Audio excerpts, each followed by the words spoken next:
baka daw madamay ang Pilipinas sa girian daw po ng US mga kababayan at saka daw po ng Iran. Dahil daw meron daw mga EDCA site etong US mga kababayan dito daw po sa ating bansa. So ngayon, ayon po kay Secretary Gilbert Teodoro, sabi niya po dito mga kababayan, EDCA site under AFP control, hindi mapanganib sa bansa. Ayan o, pakinggan natin. Kasunod ng pag-atake ng Iran sa US military bases sa Gulf region, hindi maiwasan ng mga Pilipino ang mag-alala, lalo na't may EDCA sites dito sa Pilipinas. Pero paliwanag ng Defense Department, labas ang mga ito sa target ng Tehran. Narito ang agenda report ni Francis Folve. Walang panganib sa pakikipag-alyansa ng Pilipinas sa ibang mga bansa gaya ng Amerika sa gitna ng tensyon sa Middle East. Yan ang giit ni Defense Secretary Gibo Teodoro sa harap ng mga batikos sa pagkakaroon umano ng US military bases sa bansa na tinatawag raw ngayon na EDCA sites. Pangamba ng ilan, posible rin itong targetin ng Iran tulad ng pag-atake nito sa mga base militar ng Amerika sa Gulf region. Ang ating mga alyansa na marami pang mangyayari ay para sa defensive purposes lamang at for deterrent purposes na matagal na dapat ginawa. Tama. Sa kabila kasi ng mga paurong-sulong na policies nung araw, matagal na ito dapat. So, para erase ito na ihahambing ang sitwasyon sa Middle East dito sa Indo-Pacific, that's based on a false premise. Una nang nilinaw ng National Security Council na walang US military bases sa bansa at ang EDCA sites daw ay under full ownership, control, and management ng Armed Forces of the Philippines. Diba? Sa ngayon, mas nakatuon ang AFP sa pagtulong sa mga Pinoy na apektado ng sigalot sa gitnang silangan.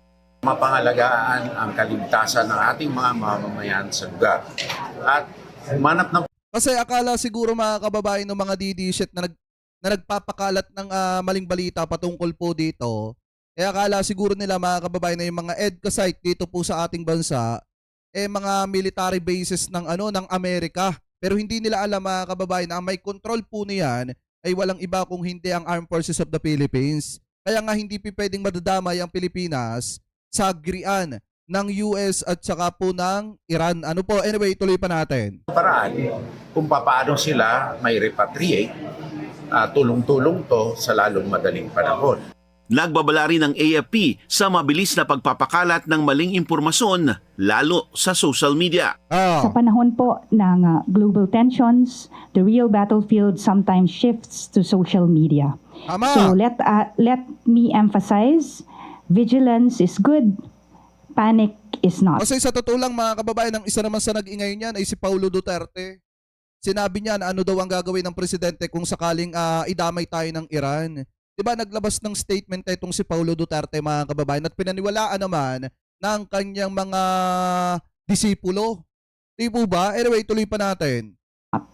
So let us rely only on verified government sources and not amplify unverified claims. Tama. And should our kababayans abroad require assistance, the Armed Forces of the Philippines stands ready to support repatriation and crisis response efforts. Part of our whole of government commitment to protect Filipino lives wherever they may be.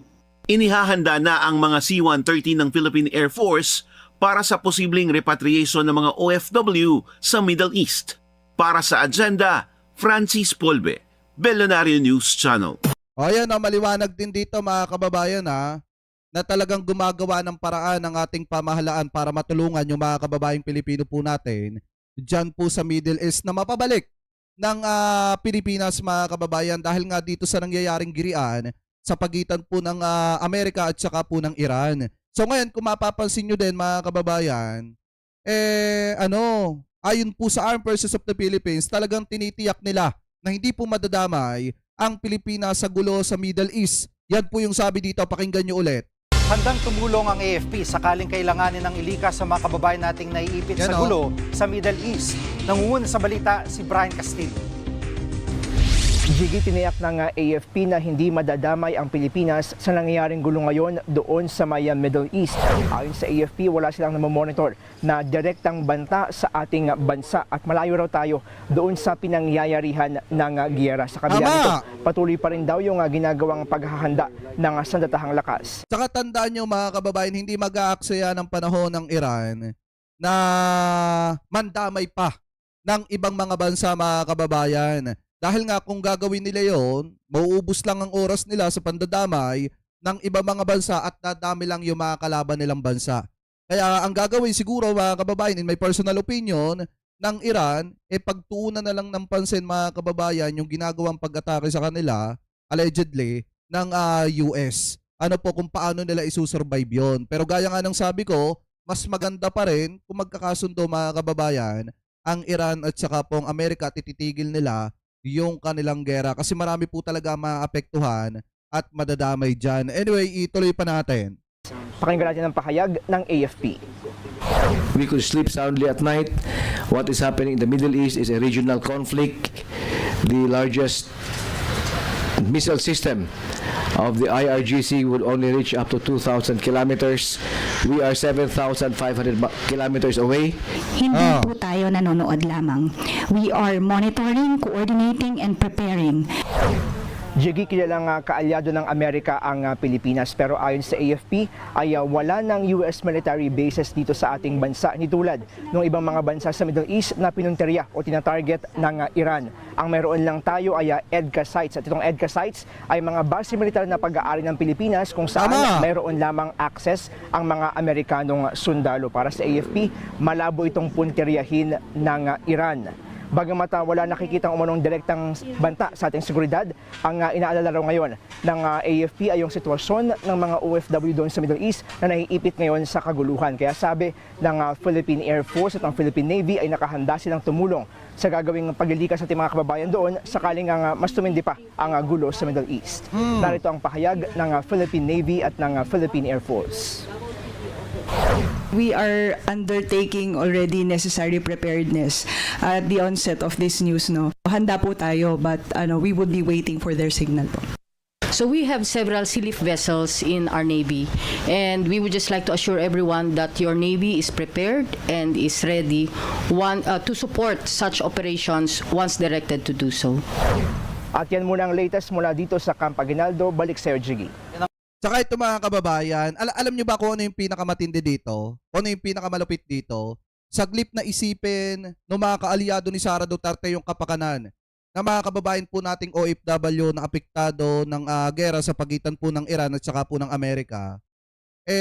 Ang iniisip pa po ng mga kaalyado ni Sara Duterte ay ang mapali sa pwesto si PBBM. Kasi biruin nyo ayon dito sa nakita nating balita, isinare din naman ito ni Harry Roque mga kababayan, kaya confirm na sa kanya po talaga galing to.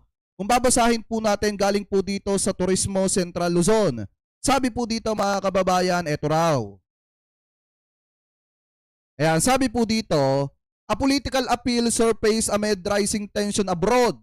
Harry Roque urged Marcos to temporarily hand over authority to VP Sara Duterte. Ibig sabihin, talagang pinagmamadali daw ni Harry Roque na isuko ni PBBM kay Sara Duterte yung posisyon ng pagiging presidente dahil daw po sa nangyayaring digmaan sa pagitan ng Amerika at saka po ng Iran. Sabi pa dito, former presidential spokesperson Harry Roque has called on President Ferdinand Marcos Jr. to temporarily transfer presidential authority to Vice President Sara Duterte, citing escalating tension in the Middle East and concern for Filipinos working there. Sabi pa dito, in a Facebook post, Roque said, pakiusap kay Marcos Jr.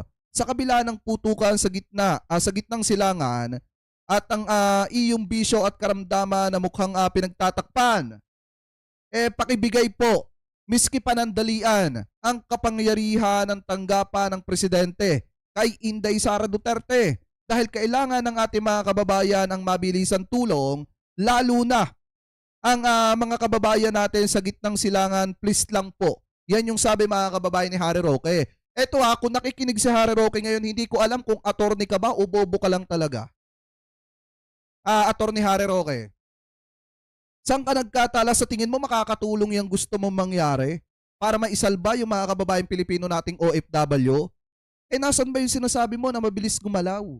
Nasa si Sara Duterte ngayon. Nasa ibang bansa nagpapasarap ng buhay. Kung talagang gusto niya na makatulong sa mga kababayan nating OFW, talagang dapat na andito siya sa Pilipinas at tinutulungan niya ang presidente na gumawa ng paraan para matulungan yung mga kababayang OFW natin. Hindi nagpapasarap sa ibang bansa. Hindi ko nga alam kung ito ba ay nasa tamang katinuan pa, itong tao na ito. Kasi habang tumatagal, Attorney Harry Roque, nawawala ka na sa katinuan mo. Mukha ka nang walang bait. Sorry, in my personal opinion, mga kababayan, kasi parang nawawala na po siya ng bait. Hindi na po ata tama yung align ng utak ni Attorney Harry Roque.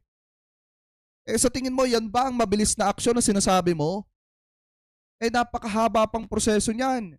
At saka unang-una, nasa tamang kondisyon ang ating presidente at nagagampanan pa yung tungkulin niya bilang presidente ng Republika ng Pilipinas. Yan ba ang nakikita niyong solusyon, ang maging ganid sa kapangyarihan habang dumadanas ng matinding takot ang mga kababayang Pilipino natin na naandudo sa Iran, na apektado ng gera sa pagitan ng Iran at saka po ng Amerika? Diba? Malaki ang tama. Malaki ang tama sa utak ni Attorney Harry Roque, in my personal opinion, mga kababayan. Kasi hindi po maiisip ng matinong tao yan kung nasa tamang pag-iisip po siya. Pero anyway, mga kababayan, kung kayo po ang tatanungin, ano po masasabi ninyo?